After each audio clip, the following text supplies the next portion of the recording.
কৃষ্ণ করলে যে লীলা খেলা তার আরো একটি প্রমাণ। কৃষ্ণের এই বাঁশি বানানো হয়েছে রূপা দিয়ে। রূপার এই বাঁশি, সোনার কাঠি রূপার কাঠির গল্প আমরা অনেকেই জানি, কিন্তু রূপার কার্যকারিতা অনেকেরই অজানা।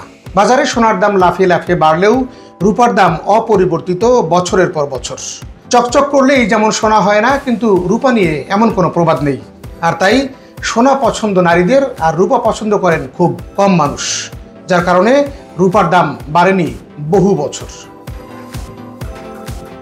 ইতিহাস ঘেঁটে জানা যায় প্রাচীনকালে সোনার চেয়ে রূপার দামই বেশি ছিল, কারণ সোনা মূলত মুদ্রা ও অলংকার হিসেবে ব্যবহৃত হয়, কিন্তু রূপা অলংকারের ব্যবহৃত হওয়া ছাড়াও জলপাত্র তৈরিতে বহুল ব্যবহৃত। রূপার তৈরি পাত্র নিয়ে একটি অদ্ভুত গল্প রয়েছে। খ্রিস্টপূর্ব ৪র্থ শতকে গ্রিক সেনাপতি আলেকজান্ডার পারস্য এবং ফিকিনিয়া অধিকার করে ভারতবর্ষ আক্রমণ করেন। এখানে এসে গ্রিক সৈন্যরা এক অদ্ভুত আন্ত্রিক রোগে আক্রান্ত হয় এবং বাড়ি ফিরে যাওয়ার জন্য জোর দাবি জানায়। এই রোগে সেনাপতিরা সৈন্যদের তুলনায় কম আক্রান্ত হয়েছিল, যদিও সেনাপতিরাও সৈন্যদের দুঃখ কষ্টে সমান অংশ নিত। তখন এর কোনো কারণ বোঝা না গেলেও ২০০০ বছর পর এখন বিজ্ঞানীরা এর একটি ব্যাখ্যা খুঁজে পেয়েছেন। সৈন্যরা টিনের পাত্রে খাবার গ্রহণ করত, আর সেনাপতিরা রূপার পাত্রে খাবার গ্রহণ করত।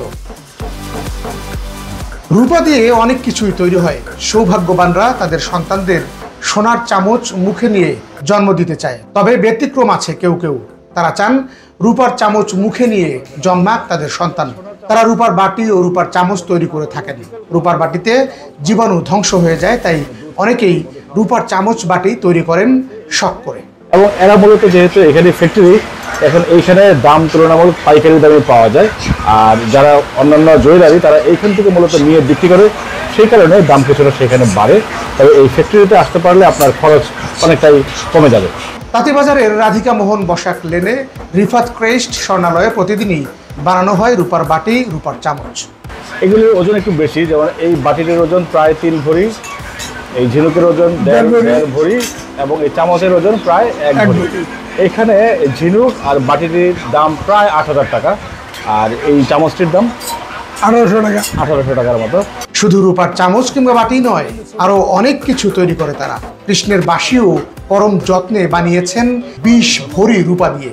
কি নান্দনিক ডিজাইন! সনাতন ধর্মাবলম্বীদের কৃষ্ণের হাতেই মূলত দেওয়া হয়। তারা বিভিন্ন তাদের পূজা অর্চনার সময় এই ধরনের বাঁশি তারা বানিয়ে নিয়ে যান এইখান থেকে। বাঁশিটি আসলেই খুব সুন্দর এবং খুবই নান্দনিক। আমরা বাজিয়ে দেখার চেষ্টা করি বাজে কিনা আসলে। এছাড়া মহরম উপলক্ষে পাঞ্জাও বানান রূপা দিয়ে। আব্দুল আজিজ মন্টু জানান, রূপা দিয়ে বানায়নি এমন কোনো কাজ নেই তার জীবনে। গ্রাহকদের চাহিদার সবটুকুই বানিয়ে দেন মনের মাধুরী মিশিয়ে।